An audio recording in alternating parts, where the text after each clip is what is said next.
Chief Dan Obi, National Vice Chairman, South-South of the People's Democratic Party (PDP), was the chairman of the PDP Edo State Campaign Council. Obi, one of the state's most connected political operators in this interview, reviewed the election campaign, noting the help he got from Comrade Adams Oshiomole'S in marketing his candidates. While he appreciated the strategies and systems employed, he equally gave thanks to God in bringing about this victory. And the first question that was put to him, saying, "What was your advantage going into the Edo state election?" We said, "For us, we had the advantage of being able to tell the people that the trouble was not Obaseki. It was about Oshiomole'S trying to play God. A man you presented as your candidate the last time, you turn around and to now say that the man is no longer qualified to contest the election." And of course, Nigerians are beginning to show more interest in politics, especially as to who governs them, because the times are hard. People are experiencing very difficult times, and they believe that if we have the right leadership, they would be able to turn things around. Having tested Obaseki in the last 4 years, we believe that if given a chance to build upon what he has done, he will certainly do far better. So, what were your selling points? And he said, one thing you cannot take away from Edo PDP is that the party platform is very strong. We had 2 serving senators out of 3, and we won the presidential election with Adams as national chairman of the party, and he could not deliver his state for Buhari in the last presidential election. So we had a very strong platform. So Obaseki coming to join the PDP further gave us the advantage. A party that was already very strong, now having the incumbent governor coming to join forces with us, it was clear that we were not just going to win the election, but win with a landslide. And again, I believe that the future of Nigeria's politics is going to take a new dimension with what has happened. It has shown clearly that when people are determined and they have a strong will to elect and protect their votes, that their votes will surely count. Okay. So the wind of change has started, and it is starting from Edo State, and it has given hope to others that if we can do it without the federal might, that others too can do it. And I think that is really, really good for us and for our politics and for our democracy. Okay, what was the difference between now and in 2016? Because some believe that you won that election. Do you believe that? He said, one thing I want to say here is that in 2016, that the APC candidate in this election was then our candidate had won his own local government area with about 1,000 votes. However, in this particular election, he lost in his local government area with about 3,000 votes. So you can see when we talk about platform, when he won his local government area, it was not about him. It was about PDP. The fact that he lost his local government area in this election is pointer to the fact that the party that gave him the platform in 2016 was already a very major platform.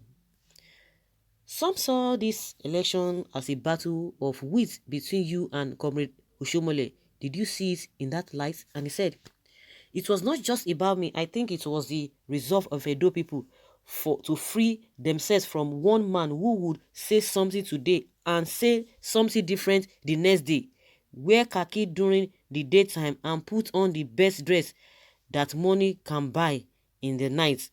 I believe that no matter how you try to deceive the people, you may succeed for some time, but eventually the people will come to find out the truth. And I think the Edo case is very clear.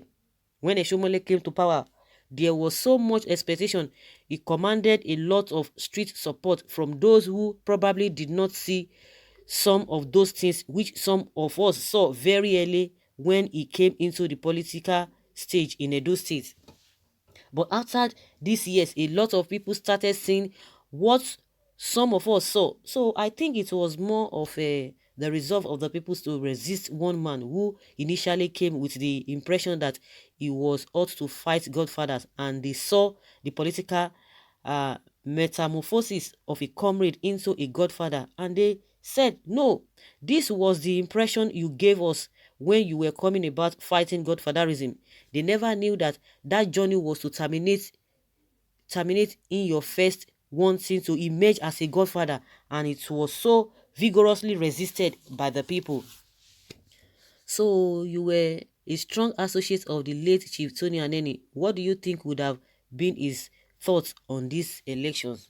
He said, we cannot actually talk about the rise and fall of Adams Oshomole in the politics of Edo State and of Nigeria without looking back at what the leaders stood for in the politics of Edo State in particular.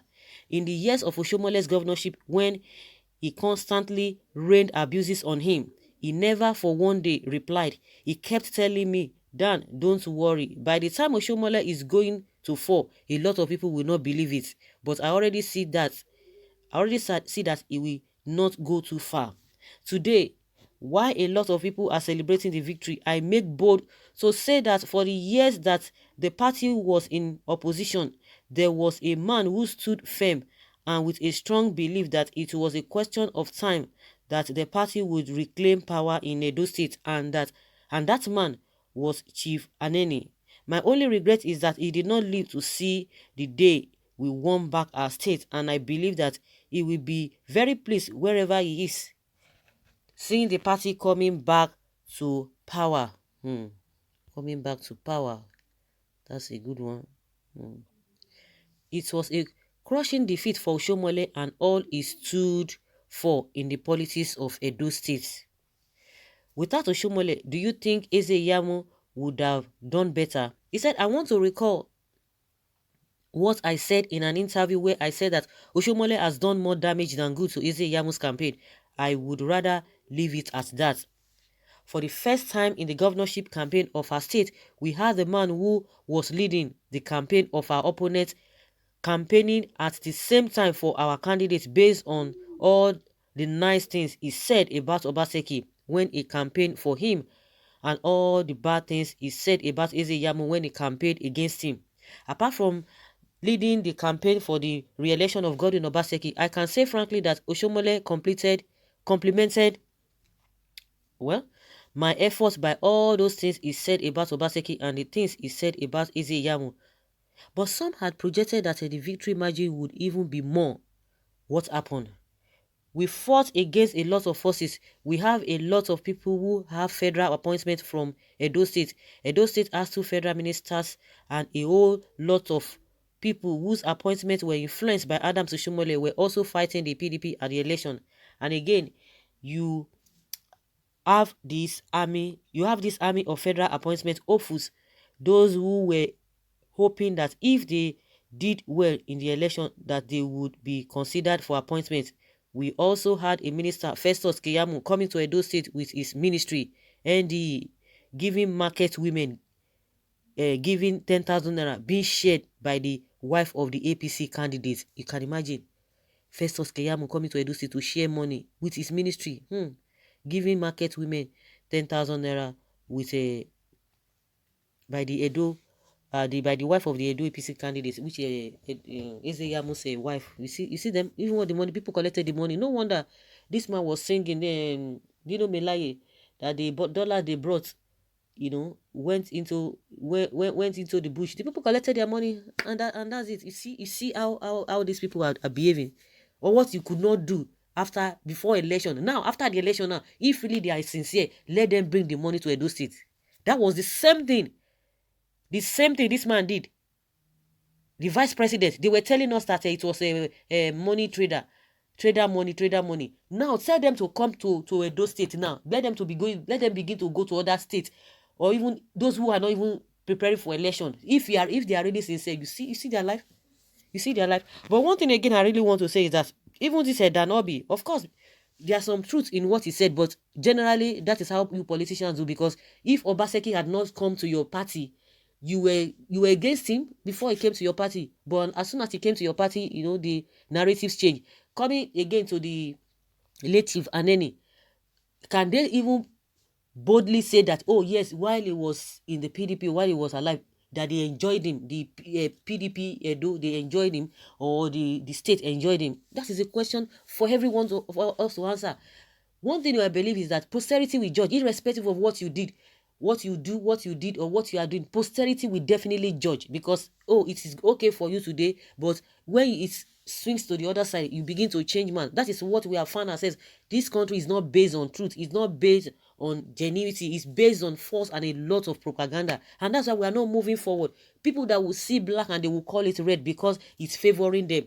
But if it's not favoring them, they'll begin to speak. No, you must speak the truth at all times. You must know what you believe in. Even if you have made mistake, you will still come out and accept, oh, yes, this is my blame, this is my mistake. But not that because it's not favoring you, you begin to speak the truth. And, when other times come and you begin to say another thing, no, we will not grow as a country. Because we know that you guys are coming together. Of course, just like I said, there's some truth in what you have said, but we know how all of these things play out. Maybe they will all learn, but unfortunately they will not learn, because they will think that they are going to strategize to get it right. So the most important thing is for the people to be united and know what they want. Don't be deceived by all of these talks here and there. Well, it's the judgment of God that came on him, Oshomole. Let him continue to pray for Nigeria. God is out to deliver Nigeria. There's no need for any Nigerian to suffer for hunger, but the people that are ruling us, let's continue to pray that God Almighty will raise for Nigeria, or rise for Nigeria and fight for us and deliver us from the hands of pharaohs in Nigeria, because Nigeria is a blessed country. Of course, we have no business with hunger, with poverty. We have no business. And that is how God will continue to clear them. We'll continue to do our own by standing for the truth. And when we pray, because when you pray without action, nothing will happen. And that's why we've been praying all this while. Nothing has happened. But because after the prayers, there's something you must do, and that was exactly what Edo people did. You have to think very well. They thought it through, that Oshomole cannot just be tossing us around. All these politicians cannot be tossing us around. After your prayers, prayer will not do everything. You must do. You can't. The Bible says that when anybody who does not walk, he will not eat. It is not by faith. You don't just have faith that your food will just come into your mouth. You must walk the walk. You must do the work. That is where we are failing. We must do the work. We must stand for the truth. A lot of people came out that day to go and vote. If they didn't come out, you think it is God that will bring angels to go and vote? Yes, the people knew what they wanted, and they came out and they stood and they performed. The Edo people performed, and they coupled with prayers, and everything worked out. So guys, let us hear your opinion. Leave your comment below and let us know your thoughts on this. Thank you.